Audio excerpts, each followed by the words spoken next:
Hey Strat fans, it's me, Colonelstrat, the Strategy Extraordinaire here, and we all know that I'm a big dwarf lover, right?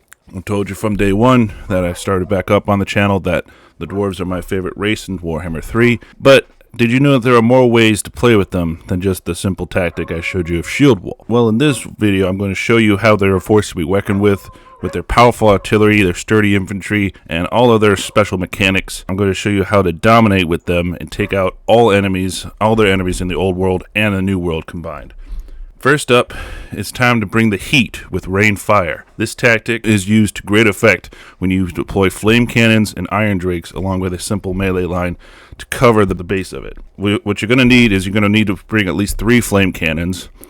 More is obviously good, but 3 is the bare minimum, with 2 iron drakes at least for the sides, and then your simple melee line, like iron breakers, would be a top tier, but anything that has a shield will be fine to cover the front of the tactic. And you're going to do like a pincer move where you surround and envelop the enemy forces and just barrage them with fire, and they will just melt under the intense heat. The flame cannons will cause disruption with their splash damage, and the iron drakes will just splash them up on the sides, keeping the enemy infantry in the box, and you just use your infantry units to box them in and keep them occupied while your flame units do the damage. So basically what you're going to do with this rain fire tactic is you're going to want to have a setup like this with a straight line right here of decent melee infantry like Longbeards, iron drakes on the sides with a slight angle to try to cover their the inside angles, as well as to keep any cavalry off your flanks. And then of course bring up the rears, your flame cannons with your hero kind of in the middle to try to buff up the infantry, keep them in line. So that's pretty much how we're going to tackle this. And you can adjust the angle on the iron drakes, but you want to be careful because you don't want them to overlap into your infantry. You want them to be able to do enough, and you want to keep them up there. I usually suggest locking the group so that you can move them as one. And we're going to show you a test here against a simple orc army that's going to pretty much just bringing the same, like a melee line to confront ours, but we're going to be able to nuke them before they get to us. So we're going to show that right here. Alright, we maybe move a little bit up, but this is a primarily defensive tactic, so you're not going to really have to worry about moving that much. But you get set up, you pretty much just defend your flanks, and as the enemy comes in, you box them in with flames on the sides and from the rear. Again, you want to make sure that you get as much fires off with the flame cannons before they get here, because that's going to do most of the damage. You might do some damage to your actual units, so you want to be more sparing of it once they reach here, but flanking them with this flame damage on the sides is going to be more than enough to do a whole heap load of damage against them. So we're going to be able to show it off here, showcase it. We didn't get as many fires off with the flame cannon as we hoped, but we are going to get a good amount off. And we're already showing on the sides a whole bunch of flames just tearing them up before they even got to our lines. Oh, can't have that. No skirmish on. No skirmish. You got to trust your iron drakes, so don't be skirmishing them. See what I mean, though? Sometimes you can have a little friendly fire, so that's not good.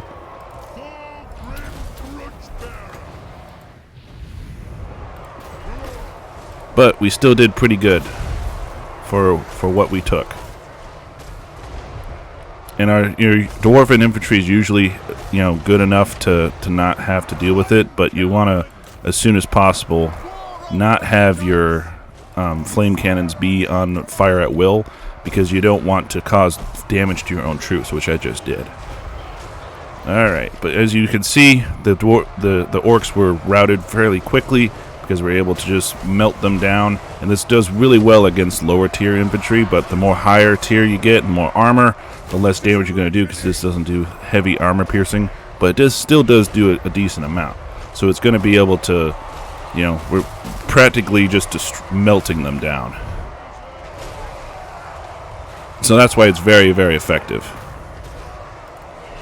Very effective. It was well effective if we were set up properly, but of course, The AI had other plans. My AI.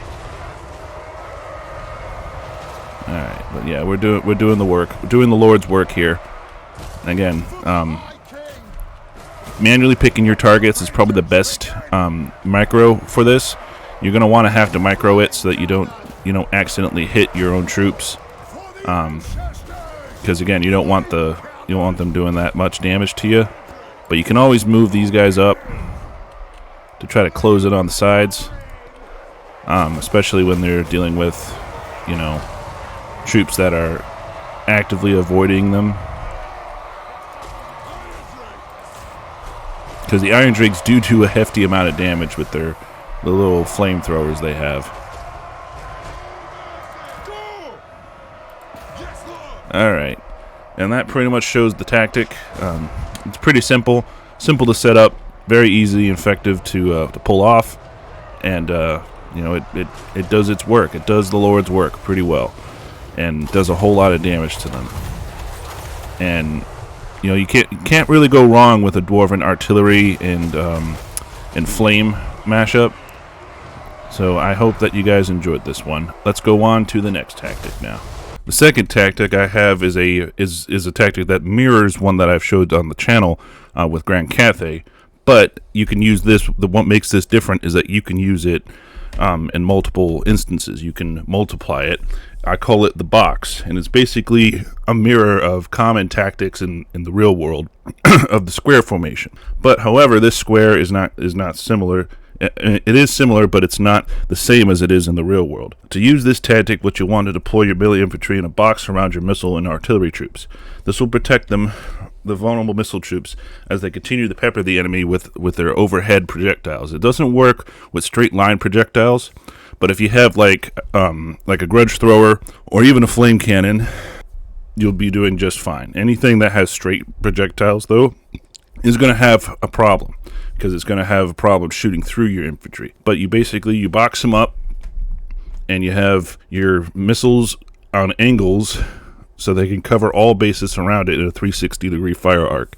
And you can multiply this because all you really need is 6 units, 2 missile troops and 4 infantry troops. You just need to make sure that they have a shield so that they can protect fire from their angle. Of course, if the enemy launches over and they're sitting at a right angle on the sides, they're going to take some more fire, but the ones in front won't. They'll take reduced fire depending on how much that shield does.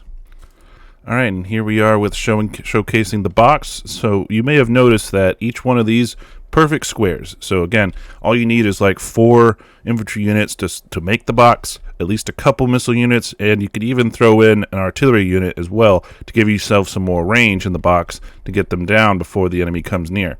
Now the box is vulnerable to only one type of unit, and that's flying units that can fly over the infantry units.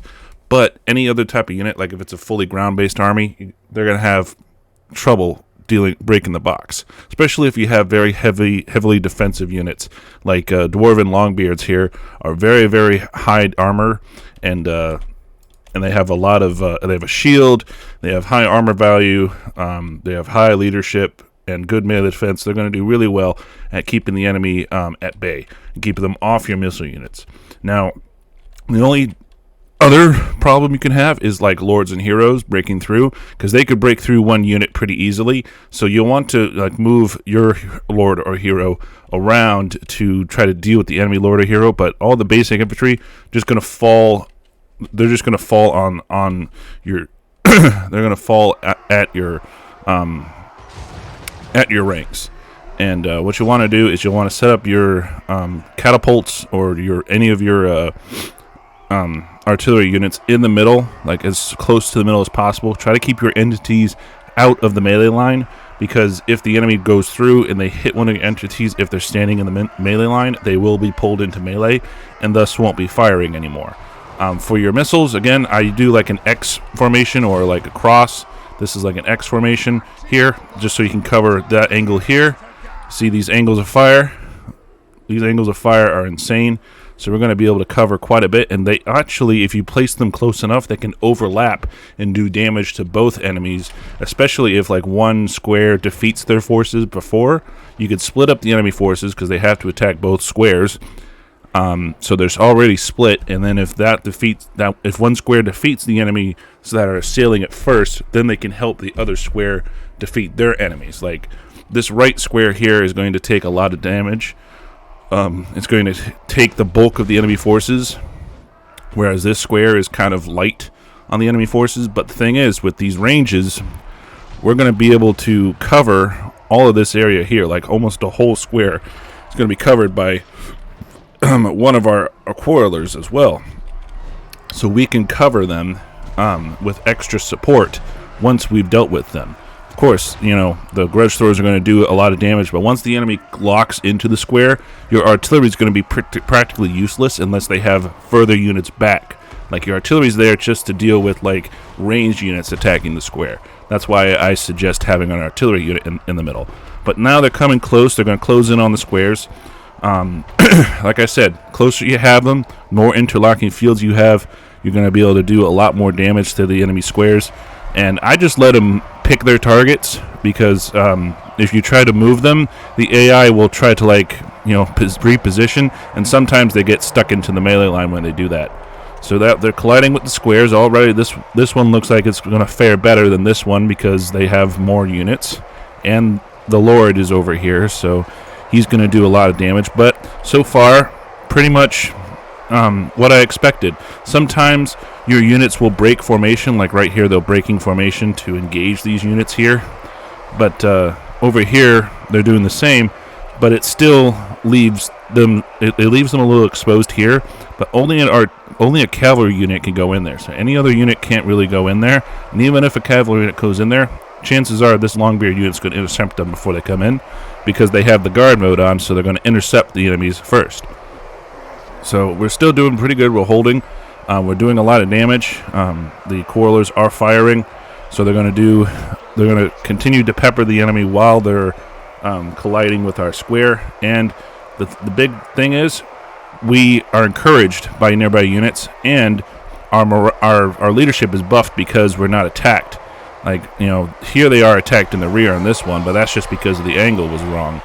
But every other unit has a morale boost because they have units nearby them. So that's why this is such an effective tactic, because this unit cohesion just makes it to where, you know, they can weather any storm. And this makes, I like this one better than striking turtle, because you can duplicate it like you see here. The more armies you have, the more you can duplicate it. Like if you have 2 armies, you can have like 4 squares on the map and just can weather any storm.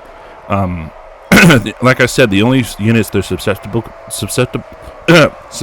to is the flying units that can fly down over your infantry and just hit your missile units immediately and cause havoc. But those are few and far between, and when they do happen, I would just suggest to have a different tactic, or to have more skilled, like maybe rangers, or something with a bit more of a heavy missile attack, and have them shoot down those flying units, because they're particularly lightly armored, so they don't really have that good of armor. So we've already driven them off of this square here, and now we're starting to have these quarrelers fire support shots to help this square out.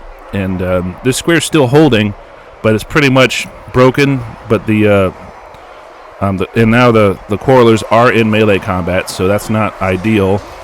But you know, the Lord charged through, so I knew that was going to happen. But we're still holding particularly well. Our backline is still secured, so morale's still decent, even though we are losing some troops. At this point, that's when I decided to take Thorgrim over there to help them out, because his ability for increased melee defense really buffs up the squares, and the enemy's still failing to break the square completely. They're just, you know, it's mostly the Lord that's doing the damage, because in skirmish he can get some pretty powerful items that they can activate. But still, you know, the enemy's going to launch wave after wave at your squares, and you're going to want to just keep them shored up. Leader abilities like increasing melee defense, regeneration, or you know, any healing abilities come in massively in handy with this tactic. Any wind abilities I would not suggest, or vortex abilities, because all your units are clumbled up. So if the vortex or the wind goes differently, then it could easily take out half your troops. So I would not recommend those with this tactic. But any like buffing spells or any armor spells or melee defense buffing skills, any of those ones I would recommend, because it just makes them more formidable. You know, melee defense is your biggest ally here, because you know, you're gonna be dealing with a lot of enemy big attacky, and the biggest role of the infantry forces in this formation is to keep the enemy out. So yeah, it's pretty much over for the orcs now. They've clashed upon our squares twice now, and they've been driven back both times. We took very low casualties. The biggest casualty was here, but that's because the war boss is here. But we are peppering him with quarreler fire, so it is doing its work. But you know, that's the only big struggle with this tactic, is you want to try to have a lord and a hero, or a hero in as many of the squares as you do. And you could make one gigantic square out of all of them, but you know, that just leaves more avenues for the enemy to attack, and more like, the reason why I have them in such tight-knit squares is because they do more damage that way. You know, you see two of these units, like the backline units, didn't do anything. But if we were having like a big square, there'd be a lot more units sitting around doing nothing when they could be doing something and helping. So that's the square tactic. Very effective for the dwarves, very effective for any defensive faction. And you know, just like Striking Turtle, it's very effective. It's stationary, but you can duplicate it, which the Striking Turtle you can't really. So I hope you guys enjoyed this one. Let's go on to our third tactic. The last tactic I have today is one I like to call Rune Mastery. To employ this tactic, you'll need to have at least one runesmith with a rune of negation or the rune of protection. You can only use one of these runes at a time, but each one provide an insane amount of protection. And it's really simple to do this tactic. All you have to do is take a whole bunch of tanky infantry, like Longbeards, even regular dwarf warriors could do the trick with this one. And you make an infantry blob. I would say probably around 6 to 8 of them, and you'll want to move them all together, like you move their formations together where they blob, and then you hit one with one of your runes of protection or negation, and it buffs up their damage resist, their ward save or their armor to insane levels where they're going to be able to tank anything. And you can use this most effectively to swarm enemy enemy monsters, because they're not going to be able to, you know, move around and maneuver. They're going to do some damage to your troops, but you're going to be able to whittle them down eventually. And also, this could be used to great effect to almost negate enemy missile fire. So if ever you want to do this, those are the two best ways to do it. And it's a very effective tactic, and very simple as well, because all you have to do is just need one runesmith and a bunch of infantry units. So for this one, what you're going to want to do is, I will have to amend my previous statement. Rune of Negation is probably not as effective as Rune of Oath and Steel, the protection rune, because this rune is an area of effect, but Negation is only one unit. So we're going to wait until the enemy gets into conflict with us, and then we're going to pop our Rune of Oath and Steel, so that we do a whole lot of damage. Well, we take a whole lot of damage reduction with the buffed up armor. And then you know, like right here, we pop this, and all of our troops globbed up. They're going to be doing get a whole lot of armor, and just going to be able to tank almost anything. So again, it's only one area, so I usually do Rune of Wrath and Ruin next, so I can break the infantry blob like that. Does a whole lot of damage. And then we're waiting for our Rune of Oath and Steel to get back up.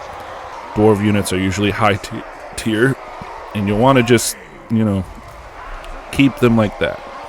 So we could do the Rune of Speed, which gives more melee attack.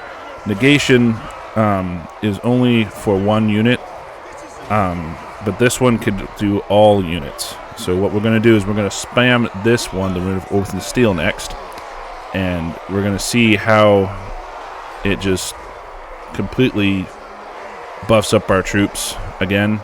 And they go up to, see right now, some of them are up to like 100 already now, so that's already up by 25 points just by having Thorek here. And then we bump them up another 60. Thorek by himself gives a passive buff as well as a passive debuff to enemies, Forge Fire. So he buffs up his troops a whole lot. Now we're going to be able to do the Forge Fire or the Rune of Wrath and Ruin. Again, you can just keep spamming these runes, you know, just do as much damage as you can to the enemy units. If they're globbed up like you, they're going to take a lot of damage. Like right there, that unit, those units are gone, and that's already. I mean, we caused some damage to our own units, but the enemy units are going to start retreating, and that includes the enemy lord is retreating too.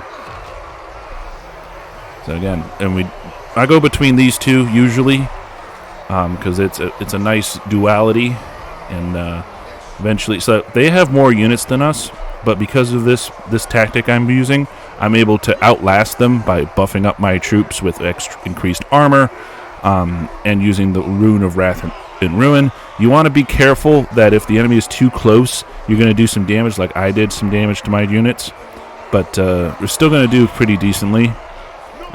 It does take a while, so I'll speed it up a little bit.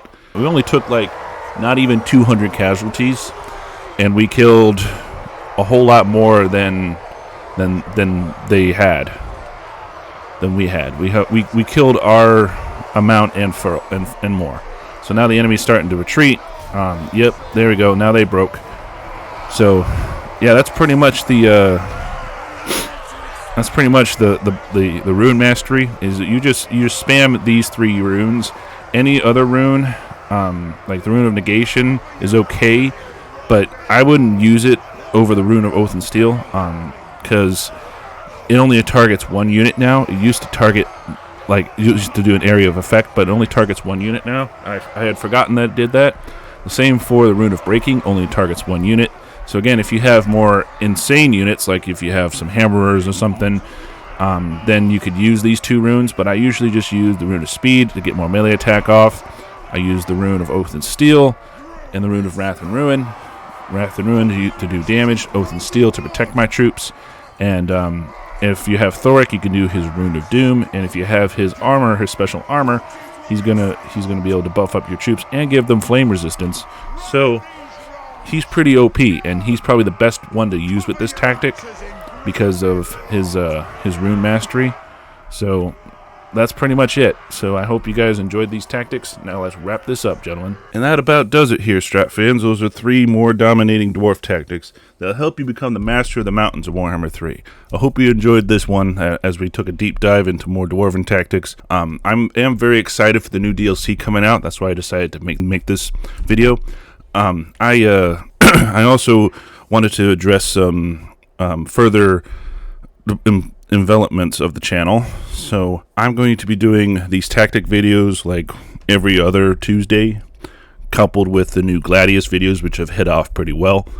I'm also planning on doing more reviews and the new series called Is It Strategic, where I will break down non-strategy games and show you the strategy within them. I think it's going to be a great idea, and I think it's going to click with a lot of y'all, so stay tuned for those. And remember, as always, to keep it strategic, Strat fans. Colonel out.